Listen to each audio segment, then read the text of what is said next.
What is a game? This seems like a simple question, but the more we think about it, the more it becomes confusing. We see video games like Red Dead Redemption as a game. We also see games like Monopoly as a game. And we see games like Catch as a game. But some people see describing a picture as a game, as well as love, war, or even life itself. So, what is a game now? This is the question I want to answer. The name is Scott Howard, and I was created by the Notebook of a Fan to answer all your game-related questions. So, welcome to my show.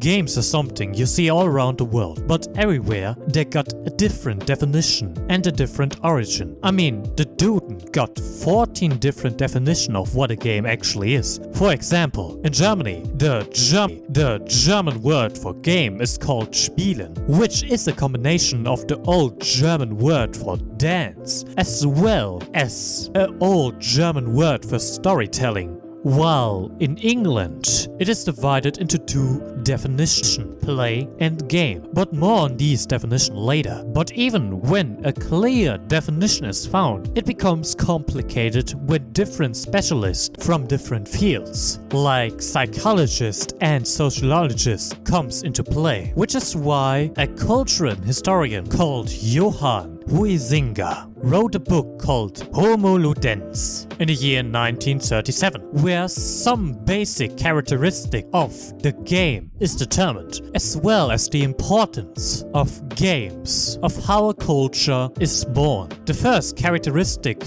of what a game is that a game is a voluntary act or occupation. The second characteristic is that a game is set into certain sets of limits of time and space, as well as being in its own world outside the real world, where the player can act as someone they are not, or learn in a safe space do action, as well as reaction and behaviors in a safe space without consequences into the real world. The third characteristic is that you are following the rules that the game sets before you. The fourth is that the game has a goal in itself and therefore a beginning and an end. And the last characteristic is that during the game you feel a feeling of excitement and joy, as well as the feeling of the game being something different as normal life. This could mean that you feel like you're someone else, because you acted inside the game as someone else, because it is a safe place after all.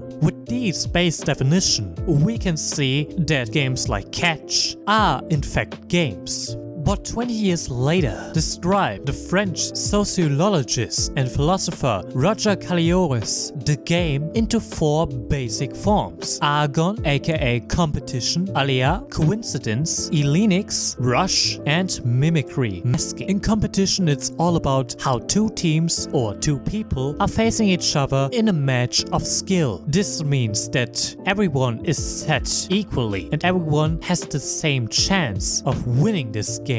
Meaning it doesn't matter how rich you are or how poor you are. The only thing that matter is how skilled you are in the game you are playing, as well as dodging critical hits or coincidences that turn against your favors, and still coming on top because of your skills. The next point is coincidence. And like competition, everyone is set on the same level, because luck doesn't discriminate on anyone, meaning everyone could become lucky in a game, or in the worst case, unlucky, because luck doesn't discriminate. Meaning, you can use your skills to make a lucky situation, like your opponent is blinded by the sun, into your favor by running past him or hitting a punch. Or you can use your skills to turn an unlucky situation, like you got trash cards, into your favor by bluffing. The next point is rush. By rush, it is all about searching for the next kick, searching for the next thrill.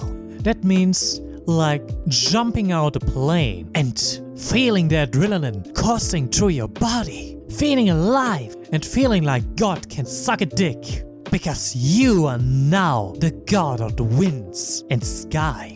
And finally, masking. When you enter a game, you enter a new world with its own rules and time. But some people believe that when you enter a new world, you should act accordingly to this world, meaning you should take on a new role.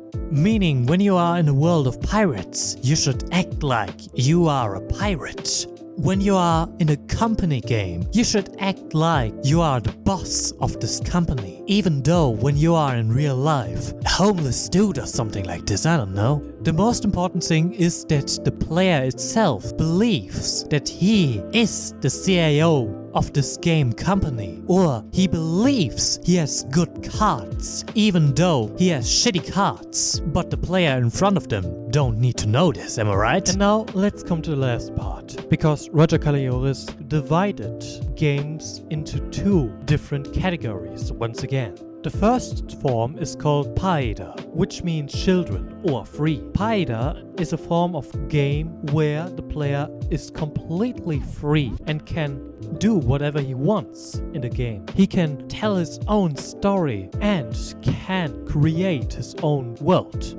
These are games like role-playing games like Father, Mother, Kid, Dungeons & Dragons, and even describing pictures. The next and last type of game is called Ludos. These are games that are following certain rules and create certain simulated problems that the player needs to overcome in this space that the game has created. These could be games like chess, simple video games like Call of Duty, or just simple football. All of this are, in his eyes, considered games. And I hope I made myself clear of what exactly a game is. If you still have question of what exactly a game is, please ask me in the comments about it. And if you want other videos like what an art style, for example, is, click on this video called Diary of a Wimpy Kid and its art style. And in the end, I wish you all a bloody good day and I believe in you. So start believing in yourself. Goodbye.